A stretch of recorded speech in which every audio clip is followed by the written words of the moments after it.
తెలంగాణ రాష్ట్రంలో బండి సంజయ్ కుమారుడి POCSO case అనేక మలుపులు తీసుకుంటా ఉన్నటువంటి పరిస్థితి కనిపిస్తూ ఉన్నది. ఒక పక్క నిన్నటికి నిన్న రాత్రి డీసీపీ రితిరాజు ఆయన కనిపించట్లేడు, ఆయన పరారీలో ఉన్నాడని చెప్పి ఆమె చెప్తుంది. ఈరోజు మళ్ళీ ఆయన కోర్టును ఆశ్రయించిండు బెయిల్ కోసం అని చెప్పి మరొక వార్త ఉత్పన్నమవుతా ఉన్నటువంటి సందర్భం కనిపిస్తూ ఉన్నది. ఒకసారి మాట్లాడే ప్రయత్నం చేద్దాం. కీలకంగా బీజేపీ పార్టీలో కరీంనగర్ నుంచి కీలకంగా ఉన్నటువంటి వ్యక్తి, అలాగే బండి సంజయ్తో కూడా కీలకంగా కలిసి పనిచేసినటువంటి వ్యక్తి మనతో పాటు బేతి మహేందర్ రెడ్డి ఉన్నారు, అడ్వకేట్ కూడా అన్న. ఒకసారి లీగల్ పాయింట్స్ కూడా అడిగి తెలుసుకునే ప్రయత్నం చేద్దాం. పోక్సో కేసుకు సంబంధించి అసలు ఏంటి, ఎట్లా ఉంటుంది అని చెప్పి కూడా మాట్లాడే ప్రయత్నం చేద్దాం. నమస్తేనా. ఎట్లా అన్న, ఇప్పుడు పోక్సో కేసు అనగానే చాలా భయం ఉంటుండే. ఈ కేసు తర్వాత పోక్సో కేసు కొంత నార్మల్గా కనిపించే ప్రయత్నం జరుగుతూ ఉందని అనిపిస్తూ ఉన్నది. తెలంగాణ ప్రజలు కూడా దీని గురించి మాట్లాడుకుంటున్నారు. ఏం చెప్తారన్న దీనికి? వాస్తవం ఏంటంటే పోక్సో కేసు తీసుకొచ్చే చట్టం ఏదైతే ఉందో, ఇప్పుడు ఉన్న పరిస్థితులు ఏంటంటే మైనర్ అమ్మాయిలు ఏదైతే ఉందో తెలిసి చేసినా తెలియక చేసినా తప్పేది. వాళ్ళు తెలిసి చేస్తే కూడా విత్ కాన్సెంట్తో ఎన్ని వాళ్ళ అబ్బాయిలతో తిరిగినా కూడా అది కూడా పోక్సో కిందకి వస్తుంది. ఎందుకంటే వాళ్ళ ఏజ్ అట్లాంటిది కాబట్టి ఒక 18 years ప్రామాణికం తీసుకొని 18 సంవత్సరాల లోపు ఉన్న అమ్మాయిలు ఏదైతే ఉందో వాళ్ళు ఏదైతే మాయమాటలు లొంగుతారు కాబట్టి గట్టిగానే బిలీవ్ చేస్తారు, నమ్ముతారు కాబట్టి వ్యక్తులను ఆ రకంగా తప్పులు చేస్తారు కాబట్టి పోక్సో చట్టం తీసుకోవడం జరిగింది. కాబట్టి ఏంటంటే ఈ పోక్సో కేసులో ఏంటంటే ఈ అమ్మాయి, ఈ కేసులో ఉన్న అమ్మాయి ఏదైతే ఉందో ఆ అమ్మాయి మైనర్ కాబట్టి ఈ అమ్మాయితోని అబ్బాయి ఇప్పుడున్న బండి సాయి భగీరథ్ అనే వ్యక్తి రకరకాలుగా తిరిగినని చెప్పేసి, టెంపుల్స్ తిరిగినని చెప్పేసి, ప్లస్ ఆమెనే బ్లాక్మెయిల్ చేస్తుందని చెప్పేసి, ప్లస్ 50,000 రూపాయలు ఇచ్చామని చెప్పేసి, ఇంకా 5 కోట్లు డిమాండ్ ఇస్తామని చెప్పేసి మనం కన్వర్ట్ 2 టౌన్ పొల్యూషన్లో ఏదైతే చూడడం జరిగింది. వాస్తవంగా ఏంటంటే ఆ కేసే తప్పుడు కేసు. ఎందుకంటే మైనర్ అమ్మాయి పేరు, వాళ్ళ తల్లిదండ్రుల పేరు డిస్క్లోజ్ చేసారు 2 టౌన్లో. వాస్తవంగా డిస్క్లోజ్ చేయొద్దు. వాస్తవంగా వాళ్ళు కూడా అక్కడ ఉన్న 2 టౌన్ పోలీసు వాళ్ళు ఏదైతే ఉందో కనీసం ఎఫ్ఐఆర్ కాపీ అంటే ఎఫ్ఐఆర్ చేయకముందు అమ్మాయి యొక్క డేట్ ఆఫ్ బర్త్ సర్టిఫికేట్ తీసుకొని చూసిన బాధ్యత ఉండే. కానీ ఇక్కడ కేంద్ర హోంశాఖ సహాయ మంత్రి బండి సంజయ్ ఒత్తిళ్ల మేరకు ఆ దరఖాస్తు వెంటనే ఎఫ్ఐఆర్ అయింది, వెంటనే కాపీలు చేశారు. కానీ అంతా సోషల్ మీడియా సర్క్యులేట్ చేశారు. ఇవాళ సోషల్ మీడియా సర్క్యులేట్ చేసిన కూడా పోక్సో కేసు కిందకి వస్తారు వాళ్ళు. ఎందుకంటే అమ్మాయి యొక్క ఏదైతే సెల్ఫ్ ఐడెంటిటీని బహిర్గతం చేశారు కాబట్టి, ఆమె యొక్క ఏదైతే చేయని తప్పుకు చేసినట్టు చూపెట్టింది కాబట్టి. వాస్తవంగా ఇవాళ నేను ఏమంటున్నా అంటే ఆ కేసు ఏదైతే ఉందో అక్కడ ఉన్న పోలీసులు కూడా ఇబ్బంది పడాల్సిన పరిస్థితి ఏర్పడుతుంది. ఎందుకంటే అమ్మాయి మైనర్ మీద హనీ ట్రాప్ కేసు పెట్టడం అది కూడా తప్పే. ఓకే, దానికన్నా బిఫోర్ కూడా ఈమె మీద, ఎందుకంటే వీళ్ళు ఇంటర్లేరు కాబట్టి అక్కడక్కడ కేసులు పెట్టిద్దాం, అక్కడక్కడ పిల్లలతో అబ్బాయిలతో కేసు పెట్టిద్దాం ప్లాన్ చేశారు వీళ్ళు. ప్లాన్ చేసి నిర్మల్ కూడా ఒక కేసు పెట్టించే ప్రయత్నం చేశారు. కానీ అక్కడ నిర్మల్ సే గారు కేసు చేయలేదు అక్కడ, ఎందుకంటే అమ్మాయి మైనర్ కాబట్టి చేయలేదు అక్కడ. ఇక్కడ కూడా కేసు చేయొద్దు 2 టౌన్, కానీ చేశారు, తప్పు చేశారు వీళ్ళు. ఇది పక్క పెడదాం. ఇక పక్క పెట్టినాక ఇక్కడ ఏంటంటే వాస్తవంగా ఏంటంటే పేట బషీర్బాద్ పోలీస్ స్టేషన్కి వీళ్ళు సాయంత్రం పోయినట్టున్నారు ఇవాళ. అంటే వీళ్ళు రమ్మంటే వాళ్ళు ఏ టైంకి రమ్మంటే వీళ్ళు, ఎందుకంటే వీళ్ళు ఆల్రెడీ పేట బషీర్ పోలీస్ స్టేషన్ రెగ్యులర్ తిరుగుతూ ఉన్నారు ఇవాళ. కానీ అక్కడ పోలీసులు స్పందిస్తలేరు. ఇక స్పందించి చివరి ప్రయత్నంగా పోవడం జరిగింది. వాస్తవంగా సాయంత్రం 6 తర్వాత అమ్మాయిని కానీ అమ్మాయి తల్లిని కానీ లేడీస్ను పోలీసులో ఉంచుకున్నారు. కానీ రాత్రి దాదాపు సుమారు 12:45, 1 వరకు ఉంచుకున్నారట పోలీసులు, నైట్ దాకా ఉంచుకున్నారు. అదొక పెద్ద తప్పది. ఇక్కడ ఉన్న పేరు బస్ పోలీసులు చేసిన పెద్ద తప్పది. దాని తర్వాత అది కూడా ఎందుకు ఎఫ్ఐఆర్ అయింది? ఇక్కడ ఏదైతే దేశ ప్రధాని శ్రీ నరేంద్ర మోడీ గారు తెలంగాణకు అభివృద్ధి పథకాలు ఏదైతే లాంచింగ్ ప్రోగ్రామ్ కోసం అఫీషియల్ ప్రోగ్రామ్ వస్తా ఉన్నాడు, దాని తర్వాత పార్టీకి సంబంధించిన ఒక బహిరంగ సభ ఉంది. ఆ బహిరంగ సభ కూడా వస్తాడు కాబట్టి ఇక్కడ వీళ్ళకు ఏంటంటే వీళ్ళు కూడా అవకాశం వేసారు. ఎందుకంటే ఎక్కడ తిరిగినా పని అయితే లేదు. మోడీ గారు వస్తున్నారు కదా, మోడీ గారు సభ దగ్గరనే మేము ఇక ఆత్మహత్య చేసుకుంటా అనే ఒక మాట మాట్లాడడం జరిగిందట అక్కడ బాధితులు. ఇక మీరు ఏం చేస్తలేరు కదా, అక్కడనే ఆత్మహత్య చేసుకున్నా అని చెప్పేసి అంటే పోలీసులు మీరు ఎటుపోతాం అని చెప్పేసి ఆయన ఎఫ్ఐఆర్ చేయడం జరిగింది. ఎట్లా ఎఫ్ఐఆర్ చేశారు? వాస్తవంగా వీళ్ళు ఇచ్చిన దరఖాస్తులో సెక్సువల్ హరాస్మెంట్ అని దరఖాస్తు ఇచ్చారా, సెక్సువల్ ఇంటర్కోర్స్ అని దరఖాస్తు ఇచ్చారో నాకు తెలియదు. కానీ ఇక్కడ సెక్సువల్ హరాస్మెంట్ కేసు పెట్టడం జరిగింది.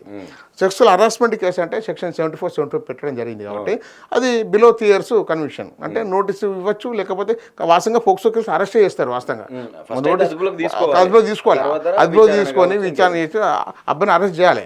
అబ్బాయిని అరెస్ట్ చేసే కన్నా ముందు ఎఫ్ఐఆర్ చేశారు కదా, విత్ ఇన్ షార్ట్ టైంలో 1 day లోపు అమ్మాయిని తీసుకుపోయి మేషర్ దగ్గర ప్రొడ్యూస్ చేసి అమ్మాయి చెప్పే వర్షన్ ఏదైతే ఉందో ఆ వర్షం మొత్తం మిస్టర్ ముందు వాగ్మూలం అంటే స్టేట్మెంట్ రికార్డ్ చేయాలి. అక్కడ ఆ పని కూడా చేయలేదు.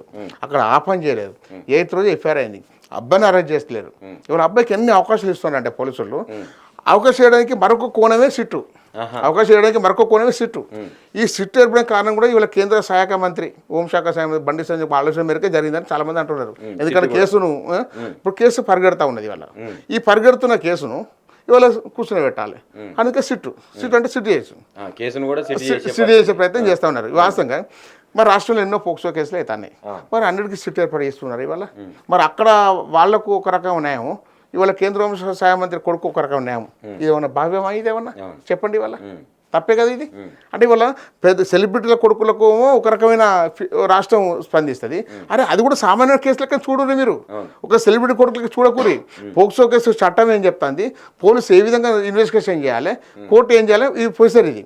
ఇవాళ ఇంతవరకు మేస్టర్గా మంగళూరు రికార్డ్ చేయలేదు, ప్లస్ ఈయన అరెస్ట్ చేయలేదు, కేసు పండబెట్టారు. ఇక నిన్న సిట్ ఏర్పడేసి నిన్న మధ్యాహ్నం సిట్ ఏర్పడైంది.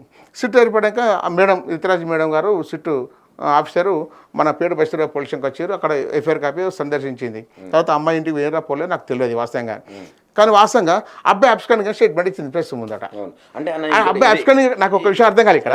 అసలు అబ్బాయి కోసానికి గాలింపు సిట్ ఏర్పడినటువంటి కొన్ని గంటలల్లో ఒక 1-2 hours ఆయన లేడు అసలు అబ్స్కాన్ లో ఉన్నాడు అని చెప్పి నేను అదే చెప్తున్నాను. నేను వాస్తవంగా 8 తరపు నుంచి కూడా నిన్న మేడం చెప్పే వరకు కూడా ఏ ఒక్క పోలీసు కూడా ఈయన కోసానికి తిరగలేదు.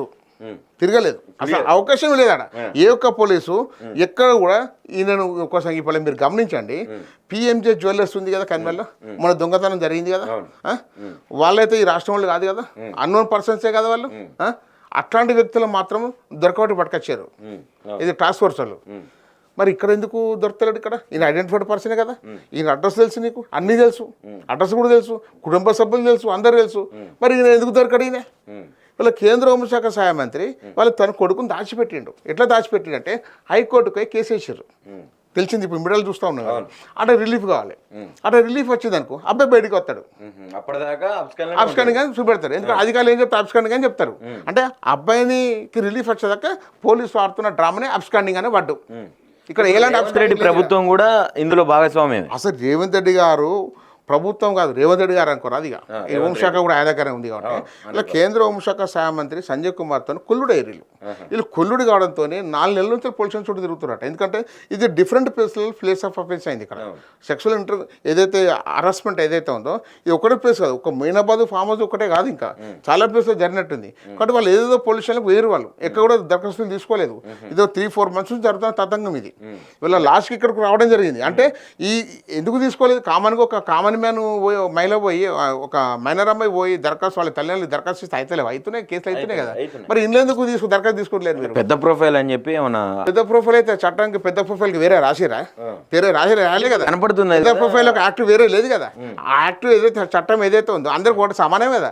చట్టం ముందు ఆల్ ఈక్వల్ బిఫోర్ మనం అంటాం కదా. ఇవాళ మరి ఈయన కూడా ఇవాళ నాకు చట్టం పైన గౌరవం ఉంది, రాజ్యాంగం పైన గౌరవం ఉంది అని మాట్లాడతాను కదా. నువ్వు నిజంగానే 2019లో పార్లమెంట్ సభ్యునిగా గెలిచినావు, 24లో పార్లమెంట్ సభ్యునిగా గెలిచినావు, 2 సార్లు కూడా భారత రాజ్యాంగం పైన ప్రమాణం చేసినావు నువ్వు. మళ్ళీ 2024లో ఏదైతే హోంమంత్రి కూడా ప్రమాణం చేసినావు, రాజ్యాంగం నమ్ముతా అని చెప్పేసినావు, రాజ్యాంగం ప్రమాణం చేసినావు. మరి రాజ్యాంగం ప్రమాణం చేసిన వ్యక్తివి మరి కొడుకు విషయంలో ఎందుకు రాజ్యాంగాన్ని నువ్వు విస్మరిస్తున్నావు? రాజ్యాంగంలోకి వచ్చిన చట్టాలు ఇవాళ చట్టాలన్నీ రాజ్యాంగంలోకి వచ్చిన చట్టాలే. ఆ చట్టాన్ని గౌరవించాలనే గౌరవించేద్దాం. మళ్ళీ చట్టం మీద గౌరవిస్తే స్టేట్మెంట్ ఇస్తాడు, కానీ చట్టం మీద గౌరవం లేదు. మళ్ళీ ఇంకోటి చట్టం మీద గౌరవం లేదు, చట్టం మీద గౌరవం ఉంది అంటాడు. అంటే చెప్పుడు డ్యూయల్, అంటే ఈ ద్వంద్వ మాటలు. మీడియా ముందు ఒక రకంగా మాట్లాడతాడు, చేసేదని ఇదే చెప్పేవన్నీ స్థిరంగా చేసేది. మన సభ జరిగింది, ఆ సభలో ఈయన దీని గురించి టాపిక్ తీసుకుంటా నన్ను రాజకీయంగా ఎదుర్కోలేక కొంతమంది ఇట్లా చేస్తూ ఉన్నారు, ఒక బీసీ బిడ్డ ఎదుగుదలను ఓర్చుకోవట్లేరని చెప్పి స్టేట్మెంట్ ఇస్తున్నాడు. ఏం చెప్తారన్నా? కాదు, ఒక విషయం అర్థం కాలేదు. నిజంగా ఆయనకు తెలియదు కదా, అమ్మాయి బీసీ బిడ్డ కదా, అమ్మాయి నీ కమ్యూనిటీ కదా, సేమ్ కమ్యూనిటీ, అమ్మాయి బీసీ బిడ్డ కదా. అంటే నువ్వు బీసీ అయితే ఒక అమ్మాయి బీసీ కాదా? అరే ఎంత అంటే ప్రజలు ఎంత తప్పుదో పట్టిస్తున్నట్టే వాస్తవం మీరు గమనించండి. అసలు రాజకీయానికి దీనికి సంబంధం? సో పోక్సో కేసు వచ్చింది, నీ మీద ఆరోపణ రాలేదు, నీ కొడుకు మీద ఆరోపణ వచ్చింది. నీ కొడుకు నేను తప్పు చేయలేదని నువ్వు మాట్లాడుతున్నావు. నువ్వు తప్పు చేసిన ఎవరన్నారు ఇక్కడ? నీ కొడుకు తప్పు చేసిన అందరూ అంటున్నారు. నీ కొడుకు తప్పు చేయలేను అన్నప్పుడు నువ్వు తప్పు చేసేటట్టు. ఫైనల్గా ఏం చెప్పాలనుకుంటున్నారని? ఇప్పుడు నైట్ ఏమో అబ్స్కాండింగ్ అన్నారు, ఈరోజు మళ్ళీ బండి భగీరథే స్వయంగా పోయి కోర్టులో ఆయన ఒక పిటిషన్ వేయడం జరిగింది, స్టే కోరడం జరిగిందని చెప్పి మాట్లాడుతూ ఉన్నారు. మరి స్టే వచ్చే అవకాశం ఉన్నదా? ఇప్పుడు అబ్స్కాండ్ అయిన వ్యక్తి, నైట్ అబ్స్కాండ్ అయిన వ్యక్తి ఇప్పుడు కోర్టుకు వెళ్ళడం ఏంది? ఇదంతా చూసి ఏమనిపిస్తా ఉన్నది నిజంగానే ఇది అంతే ఈ ఏంటంటే విషయంలో న్యాయం జరిగే అవకాశం కేసులకు వెళ్ళి ఆయన జైలుకోకుండా కాపాడే ప్రయత్నం రాష్ట్ర ప్రభుత్వం కేంద్ర హోంశాఖ సాయం మీద ఇద్దరు చేస్తూ ఉన్నారు. ఎందుకంటే కేసు జైలుకి పోతే ఈయనకు ఒక మరక, ఆ జైలుకి పోతే అంటే జైలుకి పోతే పెద్ద ఏదో పెద్ద జైలుకి వెళ్ళి చాలా మంది అదే, కానీ జైలుకి పోతే ఒక మరక, ఒక కేంద్ర హోంశాఖ సాయం చేసే కొడుకు జైలుకి అయినట్టు ఒక మరక, కాబట్టి ఆ మరక రాకుండా ఉండడానికి ఇక్కడ ఉన్న తెలంగాణ కాంగ్రెస్ రేవంత్ రెడ్డి గారు ముఖ్యమంత్రి గారు, ఇక్కడ బండి జనతా పార్టీ, ఈ రెండు కొల్లుడే పనిచేస్తూ ఉన్నాయి. అందుకే నేను ఏమంటా, ఫస్ట్ నిజంగా కొల్లుడు కావద్దు, ఈ కేసులో న్యాయం జరగాలంటే ఫస్ట్ బండి సంజయ్ కుమార్ గారు తన పదవికి రాజీనామా చేయాలి. ఇది ప్రధానమైన డిమాండ్. ఇది రాజీనామా చేస్తే కొద్ది గొప్ప ప్రాబల్యం అనేది ఉండకూడదు, ఉంటుంది కేసు మీద కొద్ది ఎఫెక్ట్ ఉంటుంది. రేవంత్ రెడ్డి గారు నిక్కచ్చిగా ఇక్కడ రాజకీయాలు దోస్తాలని పక్క పెట్టాలి, పక్క పెట్టేసి ఈ కేసులో పక్క 100% అబ్బాయిని అరెస్ట్ చేసి రిమాండ్ తరలించాలి. అబ్బాయిని అరెస్ట్ చేసే ముందు మేజిస్ట్రేట్ ముందు ఆమెను ప్రొడ్యూస్ చేయాలి. ఇవన్నీ పోక్సో కేసులు ఇవన్నీ. ఇప్పటివరకు ఏదైతే పోక్సో కేసు విషయంలో అమ్మాయి తల్లిని బహిర్గతపరిచారో అందరి మీద యాక్షన్ తీసుకోవాలి ప్రభుత్వము, పోలీసు వాళ్ళు. నేను చెప్తున్నాను.